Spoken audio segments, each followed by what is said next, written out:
I'm here today with Frank Schaeffer, a New York Times bestselling author of more than a dozen fiction and nonfiction books, including Crazy for God and Keeping the Faith, a father-son story about love in the United States Marine Corps. His new book, Fall in Love, Have Children, Stay Put, Save the Planet, Be Happy, is scheduled for release on November 2nd. Frank is a survivor of both polio and an evangelical fundamentalist childhood. He's an acclaimed writer who overcame severe dyslexia, a homeschooled and self-taught documentary movie director, and a film director of 4 low-budget Hollywood features that he describes as pretty terrible. He's also an artist with a loyal following of collectors who own many of his oil paintings. He's spoken at dozens of major universities, libraries, museums, from the Hammer in LA to Harvard, Princeton, and Yale. His 3 semi-autobiographical novels about growing up in a fundamentalist mission have been translated into 9 languages.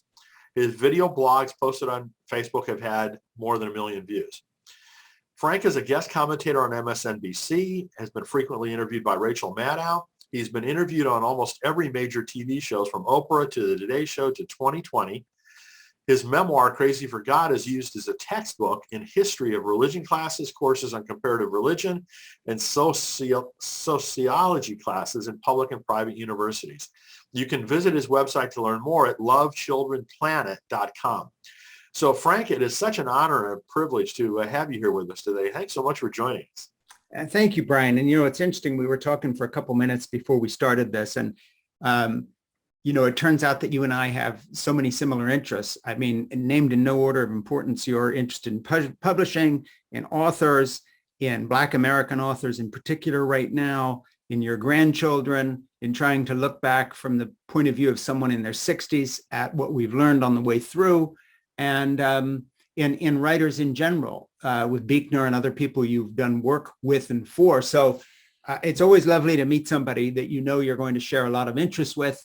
So I really look forward to this, and thank you so much for your interest in my new book. And, as I mentioned when we were talking a moment ago, there used to be a publishing industry and there used to be readers. I'm not sure anymore. Everything's online now. So I need all the help I can get in drawing attention to anything that is, on the written page, especially if you're like me and you like to read on the page. Thanks for giving me your platform for a second to say those things and to draw attention to this work that I've been doing. Well, it's my pleasure. Absolutely. I've only started reading the book, so I've got a ways to go, but it's already fascinating. I didn't want to put it down, last night when I was reading it. And, I'm sure that there's a lot of people that are going to love this. Good. So, I think it's got a great future, but, we'll help to get the word out. No question. I hope so. Well, before we get into the new book, you've got such a fascinating background. I'd love for you to just share with folks that aren't familiar with you. Sure. Well, let me sort of start backward from what I'm doing today, and then give you something more of a background that you're expecting. As soon as we're done here, I'm going to walk up the street and pick up one of my 5 grandchildren, Nora, who happens to be 7. She just finished a summer camp. I take care of her every day. She will be here with me. I'm going to cook her lunch, pick some fresh Swiss chard in the garden that she helped me plant a few months ago. And I have been doing this for the last 12 years, taking care of 3 of my 5 grandchildren. And these happen to be the 3 youngest. They live across the street.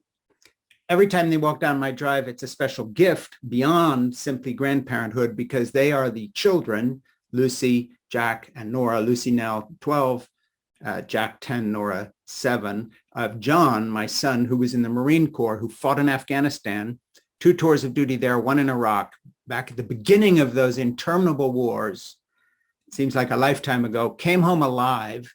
The driveway crunches every time the postal van comes down. You hear the gravel. And during the time he was in combat, every single day I heard that van coming down. I wondered if it was a van with 2 Marines in dress blues come to tell me my son had died.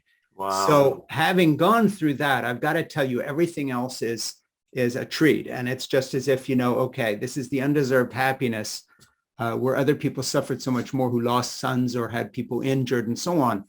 Having gone through that, taking care of his children and have him live across the street, not only fills my heart up every day, but it's kind of to the point where you're asking me about books and a writing career and all this interesting stuff. yes, all those things are interesting, but they do not even register on my scale of what I really do and care about. So and I'm not being flip here, but I've spent as much time thinking about Nora's lunchtime menu that I'll cook for her today as I have about anything to do with publishing or a new book coming out. Well, good for you. That's my priority. Now, going back a little further, I was raised in Switzerland by evangelical missionary parents, Francis and Frank Schaeffer, who became household words in the evangelical community with many best-selling books. And in a little ministry called L'Abri Fellowship, my dad and mom began it in 1947 after World War II to minister to young people in Europe. They located in Switzerland because the infrastructure hadn't been bombed into the Stone Age, like France and England and Germany and the other countries caught up in the war. They then stayed on and started this ministry called L'Abri, which means the shelter in French, and I grew up there. The first part of my childhood, it was a very simple, regular, ordinary little fundamentalist evangelical commune. Then two things happened. My dad got interested in art and culture, and all of a sudden he's giving lectures on Renaissance art, the work of Bach, the relationship to the Southern Renaissance, to the Dutch and Northern Renaissance, Bob Dylan's early albums, Woody Allen's first films, and all of a sudden students who were coming are starting to find him very cool and a real cultural savant. And people who you would associate with the evangelical world start showing up at this little mission, like Timothy Leary, the guru of drug culture. Lots of British rock and roll people. And I mention this because Dad's now known as one of the fathers of the religious right. But if you had checked in with me in, say, 1959 through 1968, you would have thought that you were in a sort of a small, open community of chalets gathered in a tiny mountain village, sort of weird hippie Christians with open home policy, lots of stuff on culture, Bible studies, Jesus still being preached as the way of salvation, but nevertheless, all this other stuff, very kind, very open, very non-racist, open to gay people and so forth. Not liberal, very fundamentalist, but this weird connection to culture. So that's where I went into my childhood and my early teens. And then Dad started writing bestsellers, got very famous in the evangelical community, winds up writing a book called How Should We Then Live, which I, as a young aspiring filmmaker, turn into a multi-million-dollar documentary series. Last episode of that is on Roe v. Wade and abortion. That attracts the attention of an old family friend, Dr. C. Everett Koop, who is the Surgeon in Chief of Philadelphia Children's Hospital, soon to be Ronald Reagan's Surgeon General. He comes and talks me, not my dad, into talking my dad into making another book film project called Whatever Happened to the Human Race, that then would feature my dad and C. Everett Koop as co-authors of the book on which I wrote the screenplay and did the movies. Another multi-million-dollar series. By the time we had toured 20 cities in America with that, all of a sudden evangelicals who had been either ambivalent about the issue of abortion or overtly pro-choice, like Dr. Billy Graham, the evangelist, who would not join our little crusade, Dr. Criswell, who was the president of the Southern Baptist Convention at the time, the most conservative denomination in the country on a large scale, who was pro-choice. Believe it or not, in the 1970s, evangelicals were not by any means uniformly anti-abortion. But we had talked enough people like Jerry Falwell, who founded the Moral Majority, and others into this, so that by the time we were done and you checked in with the evangelical community, say by 1980, abortion, Roe v. Wade, and all sorts of other social litmus test issues were now defining American white evangelical Christianity. Fast forward to the Trump era, these became the voters, or their children did, or their children's children did, who put Trump in power. Get to the storming of the Capitol, and all of a sudden you've got people doing this in the name of Jesus, and all the carrying a cross with them and so forth. So my life, my 69 years on this earth, have sort of been an arc, and that arc that I've traveled has seen a real chunk of American history formed by my father and me as his nepotistic sidekick, making these movies and going on the road with him. And I have left that environment.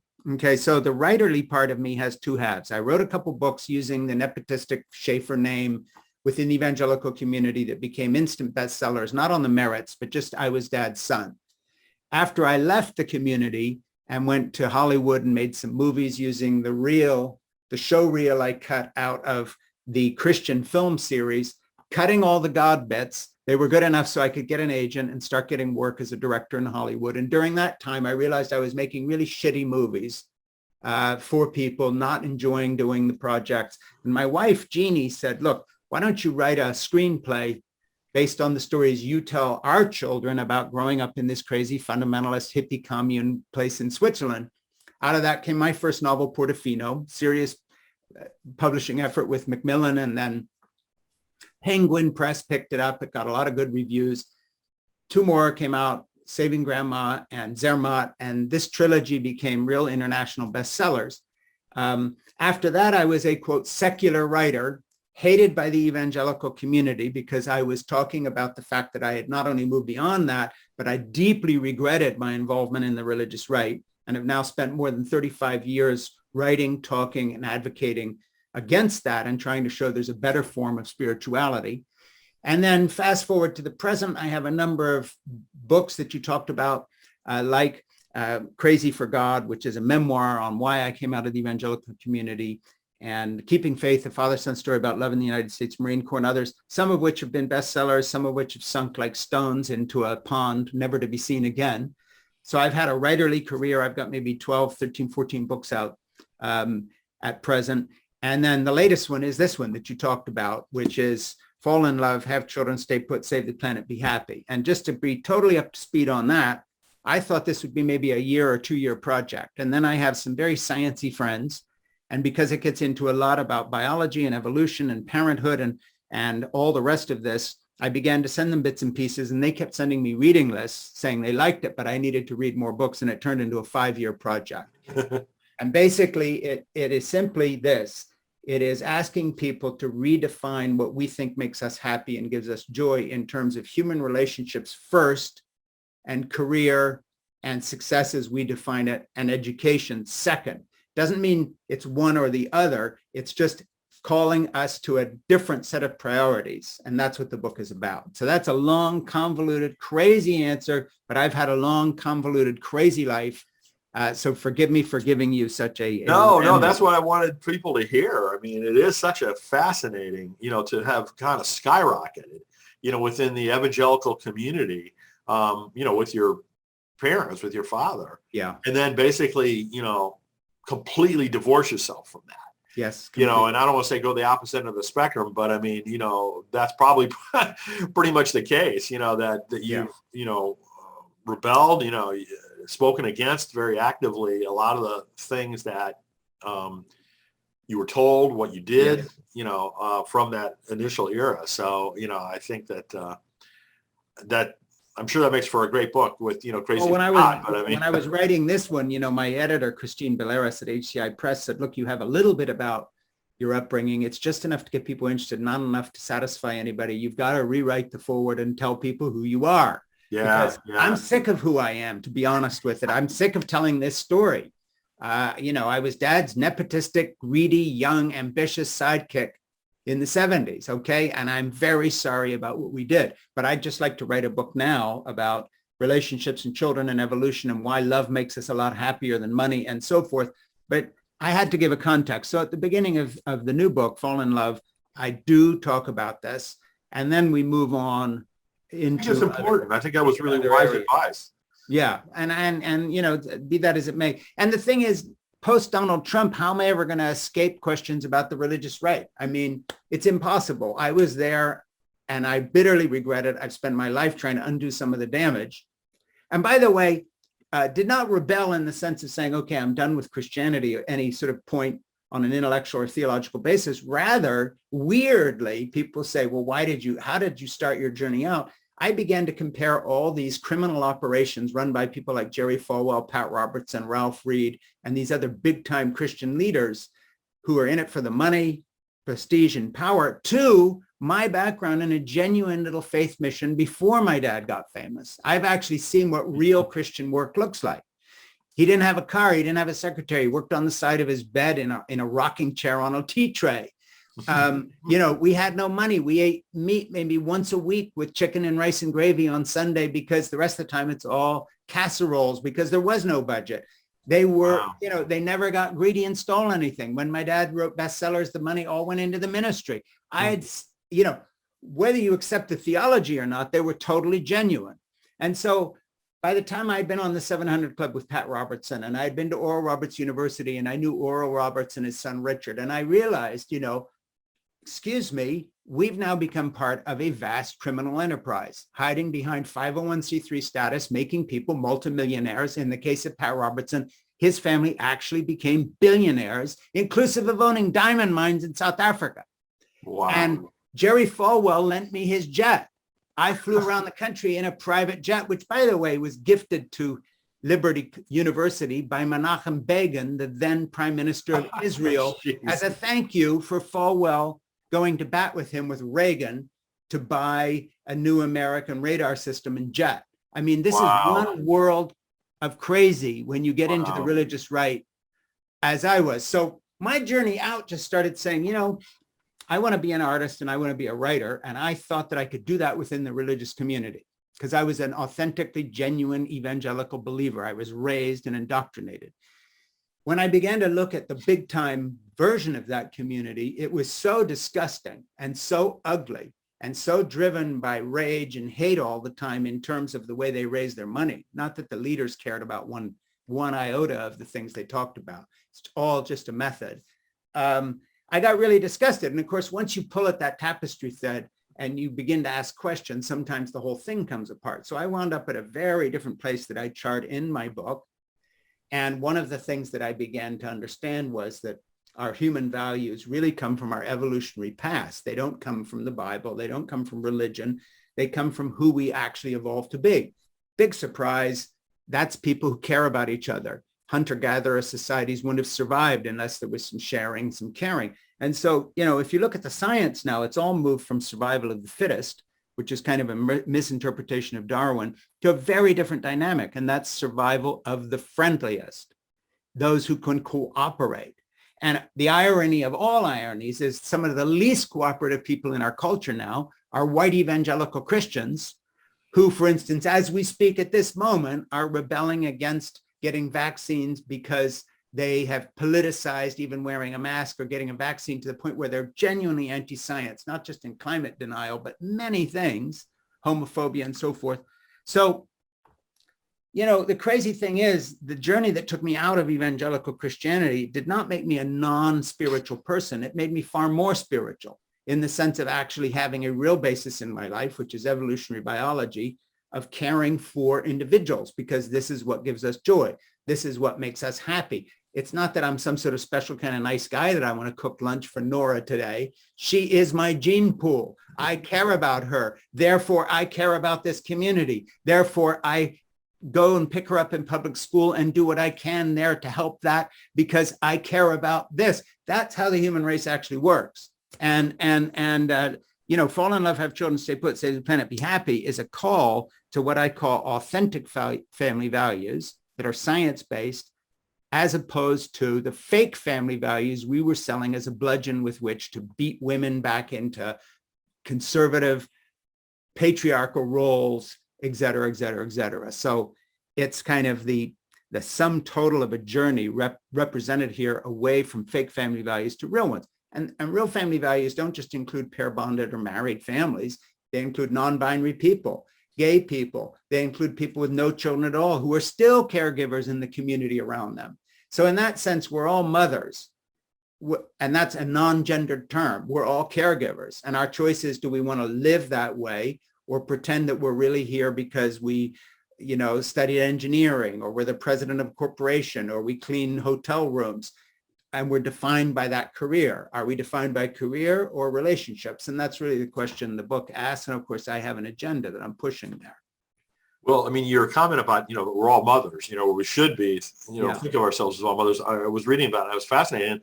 And because of my experience with a lot of women authors, I had reached that same kind of conclusion. Yeah. Is that, oh my goodness, us white males, have got a lot to learn. Yeah. From that perspective that I think is so it's always been valuable. Now it's being recognized, I think, more and Yes, more as at increasingly last. valuable, not just in books, but in politics and, across the board. So, I was glad to see your terminology there of raising that, that notion, that concept.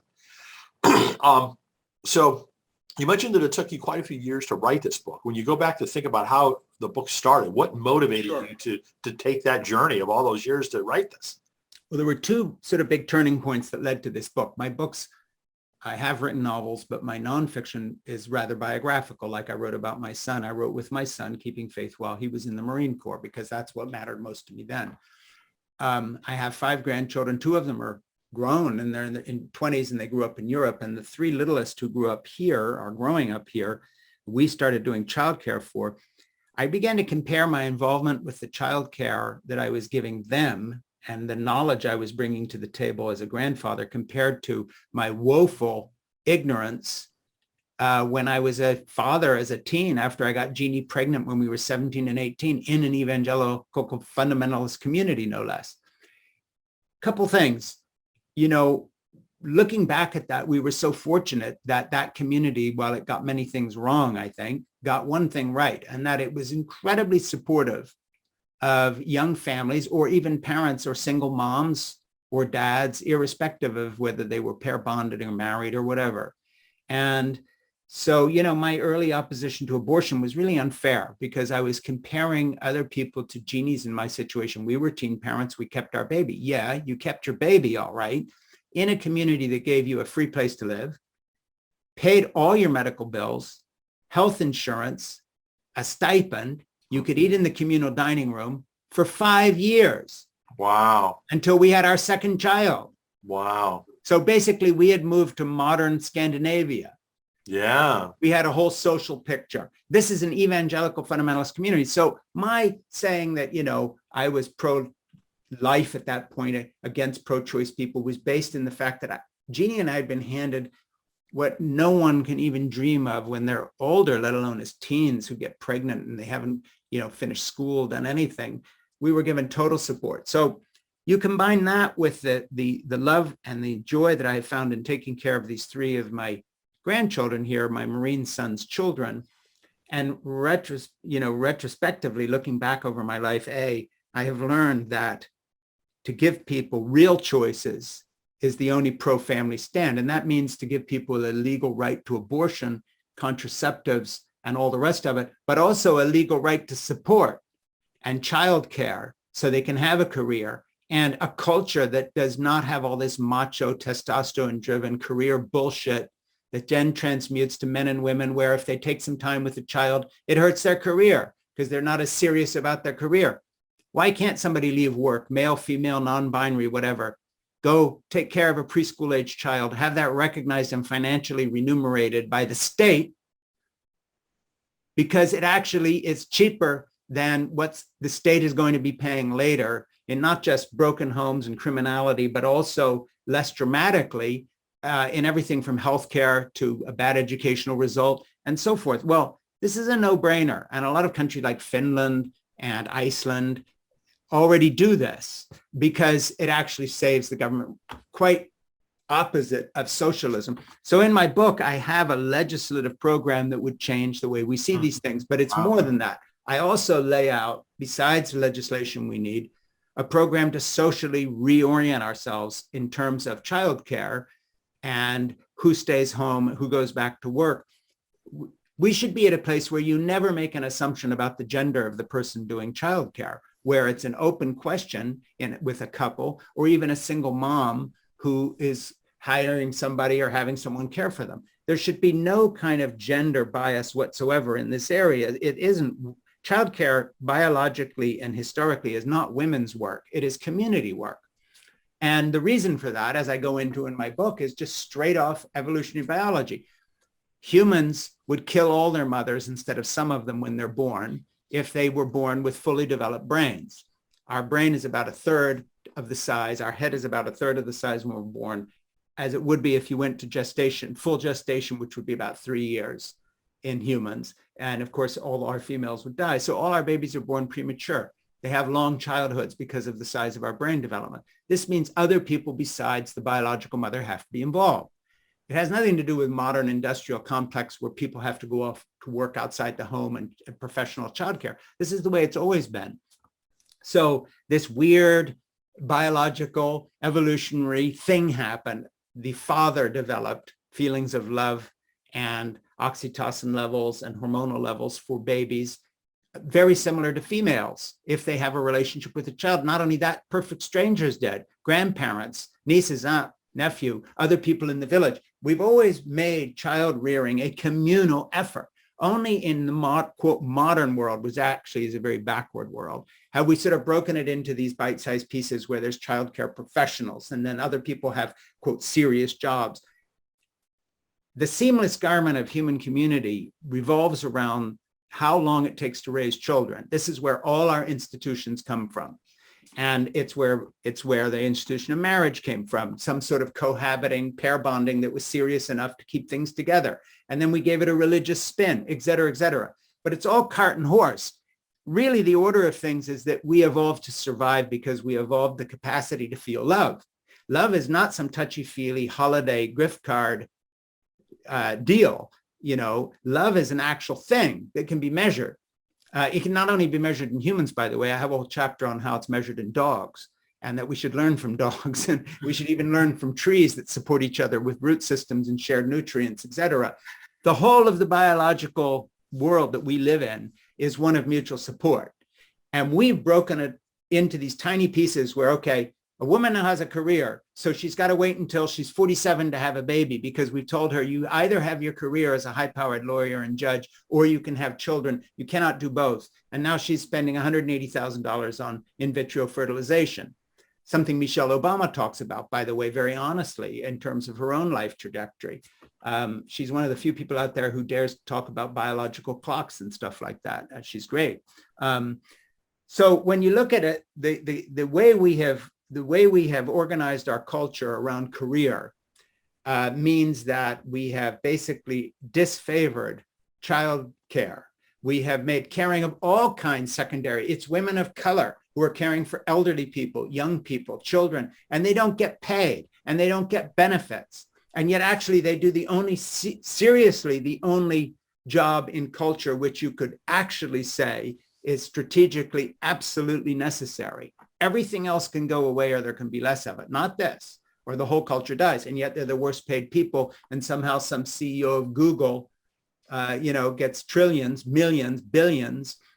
Somebody caring for the next generation is getting, $9.50 an hour somewhere, 12 if they're lucky, maybe 15 if they're really generous, often working for wealthier people and so forth. So my book, Fall in Love, Have Children, Stay Put, Save the Planet, really comes out of my experience of the joy of childcare. And I say to people, look, we don't need to fix this because it's the right thing to do morally. It happens to be.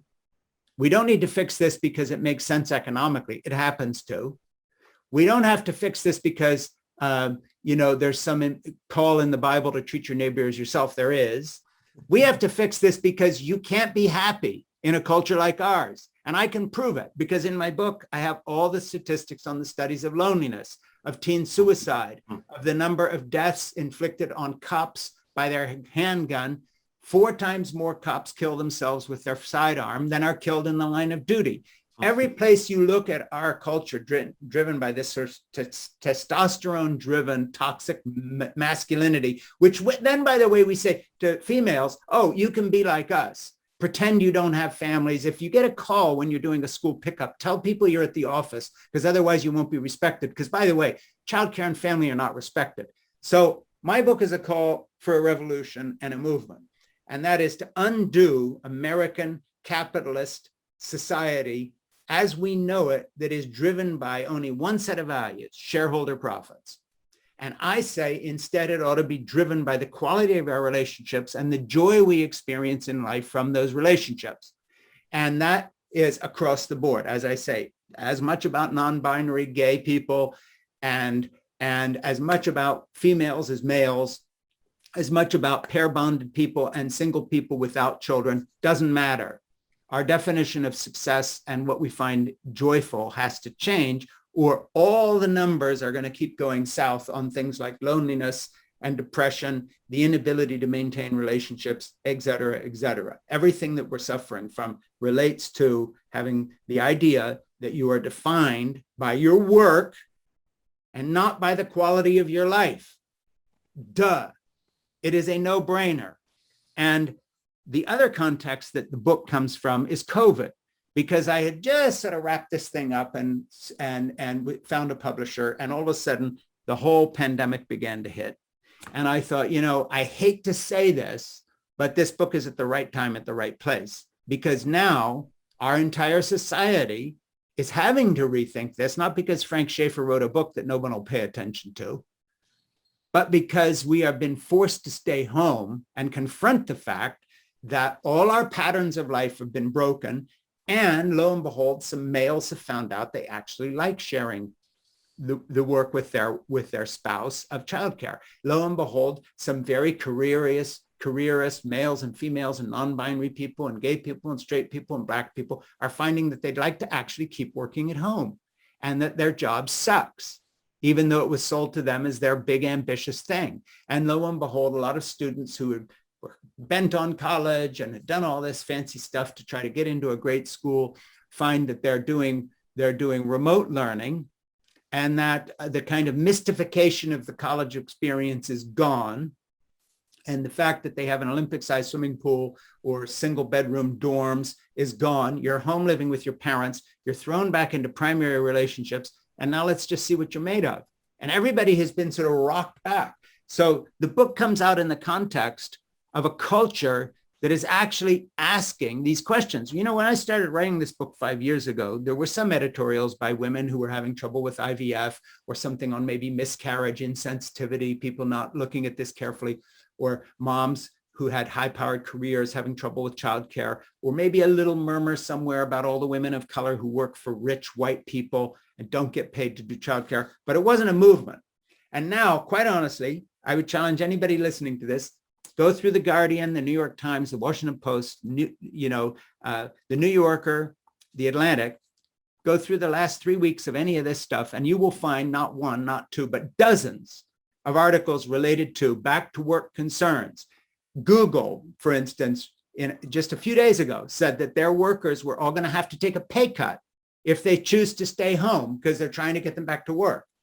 Goldman Sachs chairman said that working from home is aberration. I want everybody back. Why? Because human beings are pushing back against shareholder-driven corporate America. Not because of my book. The book's not out yet. It comes out November 2nd. So I am hopeful, that when you write a manifesto that changes things, it has to be in the right time and right place. But with a little bit of luck, sad as I am about all the effects, and a couple friends of mine who have died of COVID, if something good comes out of COVID, it will be this. And that is, we're going to recognize we're more interdependent, and that we do need other people. And we are going to recognize the folly of having been forced by corporate America to adopt a lifestyle which guarantees a lack of satisfaction with our lives. Guarantees. That's it.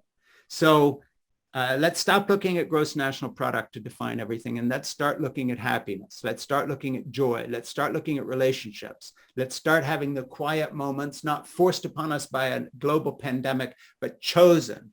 And let's fight the corporations, and let's fight the government if we have to, and demand some actual changes which reorient the kind of priorities of our culture. And luckily, because of COVID, a lot of what Joe Biden has done in terms of child subsidies and all these other things are beginning to move in that direction by popular demand. So it isn't even just a Republican Democratic issue. People in general favor these sorts of policies, and I've listed what they must be in my book. Well, the good news is that, quality of relationships and quality of business are not mutually exclusive. Right. And there's a lot more people in the business world learning exactly that. Exactly. So I think that that's a good sign. Another good sign is that we've seen, as we're gradually coming out of the pandemic, a lot of people are choosing not to go back to work. Yes. Right. And I think from what I've read that that's overly driven by childcare and women making choices, or sometimes forced choices about that issue. But I think in some cases, at least, there's the early retirement, so to speak, people to do what you're doing. To take care of their grandkids or, kind of the greater community of whoever it is that they need to care for. So at least there's a couple of good signs, I think, as well as, some of the, political initiatives that you mentioned that, are also supporting what you're saying. Yeah. And it's not just parenthood. On my podcast, I have a thing called In Conversation with Frank Schaeffer that people can look at once in a while when they're not watching yours. And in Conversation with Frank Schaeffer last week, and I was talking to Felicia Davis, who happens to be the CEO of the Chicago Women's Foundation that gives away millions of dollars to groups that help women practically. Housing costs, education, battered women, place to live, homelessness. Felicia comes out of a really interesting background. She's a Black woman who was a detective with the Chicago Police Force in the Violent Crime Division for 10 years. Talk about seeing the hard side of life.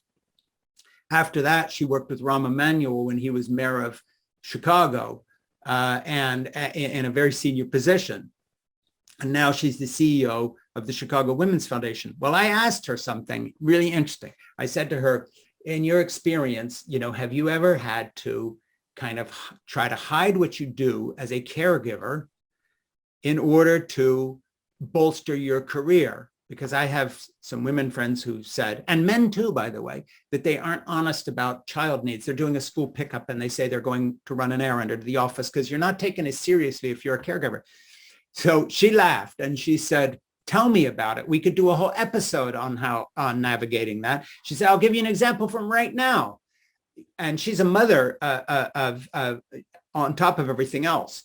But she said, I'm going to give you an example from another kind of caretaking right now. My mother's sick. She's an elderly woman, and I am having to care for her. She's in the bad old days. She said, I might have not told people that. I'd pretend I was at the office. And now I just say, hey, listen, I know I should be at the office. I know this is the time when I'm supposed to be working. I am going to see my mom and take care of her because she's sick right now. You got a problem with that? And God bless her. I mean, that's the deal. When people were doing Zoom meetings and suddenly there were children showing up in them, my daughter, who happens to be the CEO of an investment company in New York and has 2 kids, my 2 older grandchildren, who I've spent a lot of time with over the years. They've come and helped me doing builder projects, all sorts of stuff, but they didn't live across the street. I asked Jessica to write something in my book. And I told her, I said, okay, I'm looking for an example of something, Jessica. And I'll just tell you this thing because I think it's fascinating.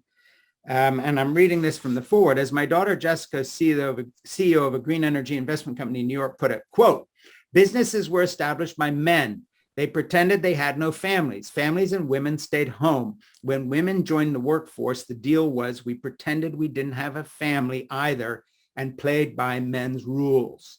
And then she says, COVID came along and business meetings were on Zoom. Everyone was working from home. Family life was out in the open. Babies ran through online meetings. Toilets flushed in the background.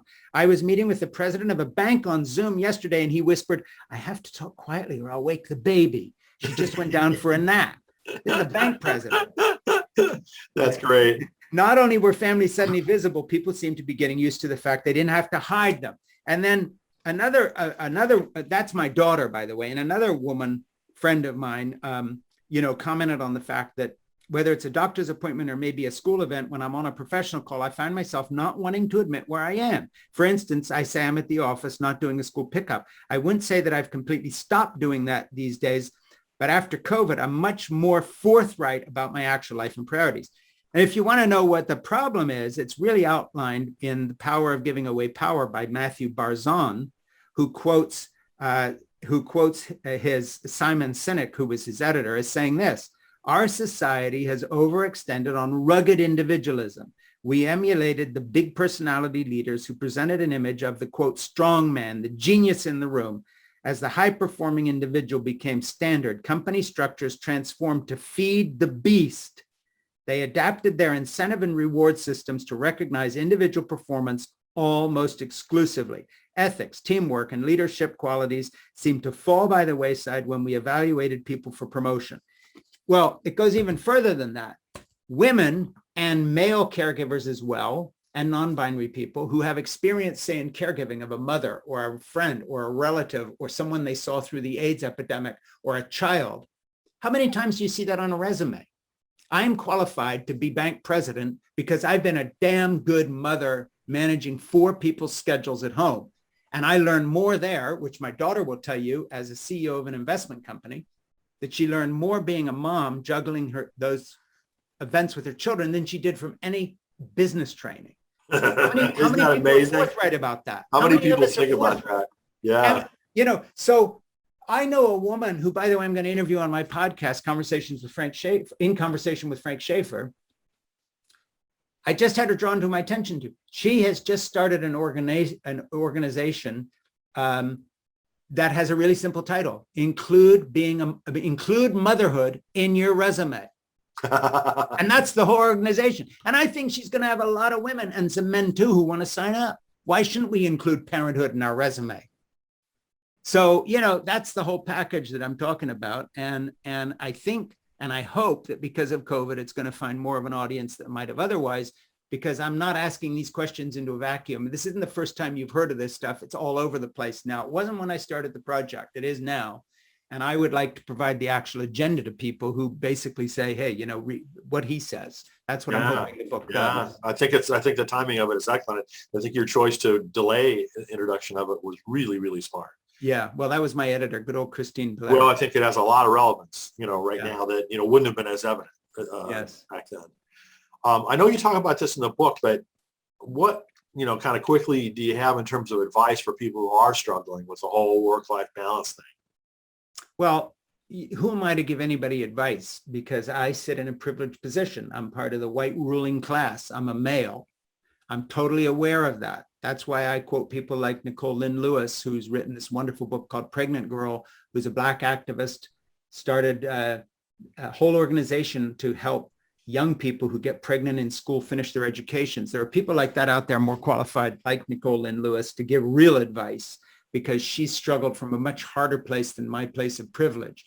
That said, it's a question of prioritization, and it's a question of activism. Do we really want to make the agenda of a legislative set of changes that, for instance, would guarantee your place in a company after taking significant years of child leave for males and females and non-binary people alike? That it would be illegal, for instance, to not allow a resident to finish their medical training if he and his partner got pregnant and he wanted to stay home and take care of the baby so his wife could finish her law school. And he could come back a year later and it would be illegal. The school would be fined and people would be, punished if they did not roll with that. That would be one thing, an actual change of legislation that guarantees the employment rights of people who take time off to work with their own children. Secondly, legislative changes that guarantee some basic income for families with children so that we lift people out of child poverty and we give people options. The third thing, no more childcare being an underpaid, undervalued activity. Parents who stay home with their children ought to receive full Social Security benefits alongside those who, quote, go to work. Well, what the hell have the parents who have been raising their kids doing if not going to work? Why isn't this recognized in retirement? Those are those sorts of changes we need. But we also need social changes of, that a young man comes along and he's told, finish your education, get a high-powered career. And by the way, do some extreme sports, cool things. No one tells him this is all bullshit, by the way. You're going to live to be my age, being 69 years old. And you're going to look back and you're going to say, all that crap about that I strove for so hard. I can't even remember this shit. But man, am I glad that I have grandchildren to care for. Man, am I glad that I had some sort of pair bonding relationship out of which some actual life came.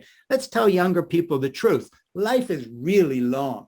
The young childcare years are really short. Yeah, they're gone. Like right now, I'm running out of grandchildren. My youngest grandchild's 7. What the hell am I going to do when she goes back? It was a gift to me when she was out of school for COVID because it was Camp Schaeffer. I took care of her. Now they're all going back to school again. What am I supposed to do? I know that's a little crazy and I'm joking, but I'm being serious. No, I can relate to part of this. life. Yeah. Okay. But then here's another thing, and that is, let's redefine how we see success. And that also includes monetarily. You know, one of the great curses of our culture is how much we move around following jobs. And all of a sudden we're alone. We've moved 11 times for career or for school or this or that. Nobody's living anywhere near anybody. And then all of a sudden we say we're lonely and we can't maintain our relationships. Listen, this is not how humans evolve to be. You know, if you want to be happy, I'm not saying we've all got to have good family relationships. God knows I've burned enough bridges with leaving the fundamentalist community, and I have my own family breakup with sisters and others who have questioned what I've done. Now we're all friends again, but man, I've been through it. That said, really think hard about not being near family, not having stability in your life. You know, that's why part of this title is Stay Put. I'm not saying it's evil to move, but God damn it. I mean, if you think that, you know, you go to college one place and you move to Cincinnati and now you're in California but your whole family's in, you know, in Wisconsin, and you wake up one morning saying, gee, I've just had a child and I feel really alone. Duh. I mean, all the natural relationships are gone. Look at the other end of life. You know, the Berlin study I cite in my book says that the single greatest factor of longevity is not smoking or diabetes for elderly people. It's whether you're caring for a grandchild or another child. It does more to actually, average lifespan increases by 5 to 7 years. And it's nothing to do with morality. It's to do with whatever activity is going to, you know, all the things that are supposed to engage your brain. Nothing engages your brain like childcare, for good or bad, you know, nothing wakes you up in the morning. So, you know, all the patterns of life we've got segregate the generations. We stick old people off somewhere. They choose to live in communities you're not allowed to live in unless you're 55 or older or 60 years older. This is working out? Not at all. You know, kids are stuck in daycare. Moms and dads are working, you know, 2 careers and maybe see somebody on the weekends. Everybody moves 11 times during their life for career. Oh, and then we're not going to provide childcare anyway. So now we're broke. And then we sit down at the end of the day and we say, how come people aren't forming pair bonded relationships and having kids? What's happened to the joy of parenthood? Why are we all feeling so put upon? How come nobody seems to have any time? And the only way you can get off that treadmill, besides the legislation and the social change, is by raising, here's my real advice, raise your expectations in the area of relationships and lower your demands when it comes to material prosperity, period. Choose to live more simply, but better, if that's what you've got to do, because you are better off in a 2-room apartment or a small house or a rural community if you have people near you who you love. The job may be lower paying, but if you have the time to actually go deep into the relationships that sustain you most, rather than that high-powered thing that you thought was going to be so great. And I don't know what you use on your podcast in terms of language, but just turned out to be another effing job. Because in the end, work is just another effing job. I don't care if you're the chairman of Google. Whereas when my mom was dying, as I talk about in the book, and I was on a computer call because she was in Switzerland. I'd been over there with her thinking she was dying. I came home. She actually died over there with my niece. But my little granddaughter, Lucy, at that time, who was the little one, was sitting on my lap. And after my mom passed away, and Lucy had been talking to her online, and I told Lucy, I'm very, very sad my mom's gone. She was only 3. She put her arms around my neck and said, but you have me. Okay, that's in case you're wondering, that's the answer to every question you have in life. But you have me. When you stop having people around you who put their arms around your neck and say, but you have me, you are screwed. And we've designed a culture to make sure we have less and less people around us who put their arms around your neck and say, but you have me. So big, powerful, sexy job, lots of money, or a situation where you increase the chance of someone who says, but you have me when you need them. Don't be a fool. Google won't tell you this. Facebook won't tell you this. Nobody will tell you this. Goldman Sachs operates on the whole basis of trying that nobody has to know about this. But I'm telling you the truth.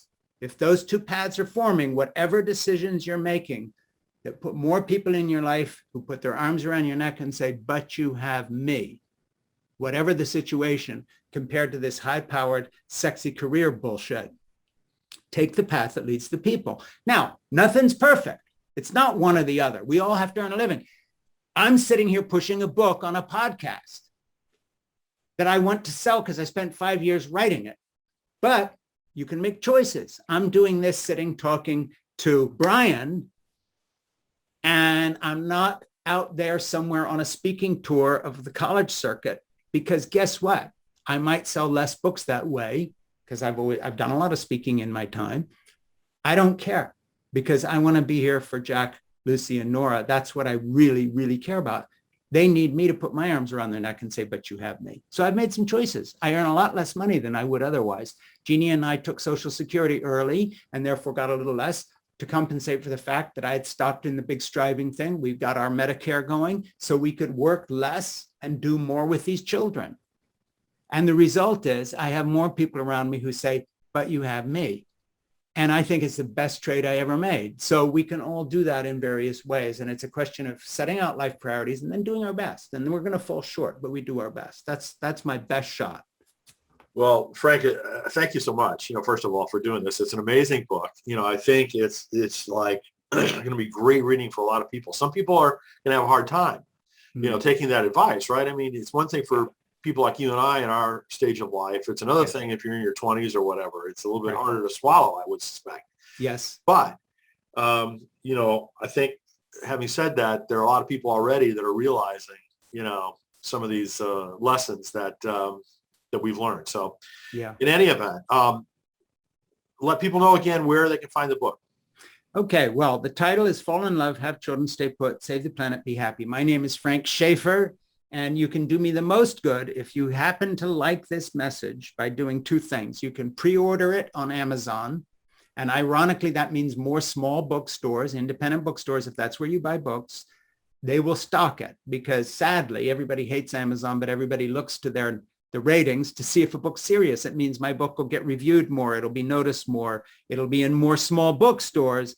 So if you're going to buy this book anyway, do me a huge personal, massive favor, and that is buy Fall in Love, Have Children, Stay Put, Save the Planet, Be Happy, online, off Amazon early. So it's delivered a day or so after November 2nd when it's in the bookstores. And the second thing is, if you have a book club or a group or a mother-in-law or anybody you ever do booky things with, I do whatever will help my book thrive and get this message going and this movement going free of charge.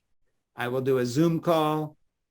I will do a book club. I will speak to your group, your church, your college class. I will take a class if you're a teacher, whatever it takes. If you will just pre-order a few copies of this book, I'm there with you. And we'll do anything I can to support your interest in the book by interacting with you on Zoom. So you can get in touch with me. And Brian's going to post the link to whatever it is, how we all link up. Yep. Well, that's really generous of you, Frank. And isn't it amazing that we have things like Zoom, right? So you can do that kind of participation, while still being across the street from your grandkids, right? I mean, and the thing is, I'm being serious. I've had a lot of feedback, particularly from women who happen to love this book, the women who have read it, starting with my editor, Christine Beleris, but, people like Jose Zylstra, who is the chairman of Gender Fair, which is a nonprofit that rates American corporations based on how they treat women. And Jose and Gender Fair are using this book. And hopefully, corporations or people with a little more enlightened spirit will read it. I don't expect Goldman Sachs to be giving this book away with every new account a zillionaire opens, but there are companies like AstraZeneca, for instance, who have a CEO who's very open to trying to do better things for families and these kinds of things. So, with Jose Zylstra and people like that involved, women who do things for women involved with this book, I'm hoping it finds an audience. And in all seriousness, if you have a little book group somewhere, just pre-order the book, get in touch with me, and I will be very happy to be part of your book club and answer questions and help you get something going in your area, or maybe put you in touch with someone like Jose, who's running, an organization to help women, or other folks like that. And so I'm encouraged that a lot of women seem to like this book, and that I think means that it's somewhat on the right track, because I trust women. I have a whole chapter on feminism in the book and why I consider myself a feminist. Good, good, good. Well, Frank, thank you again for doing this, and thanks for joining us to tell us all about the story and your beliefs, your writing and your work in this area. Thank you very much, Brandon. Thanks for the opportunity.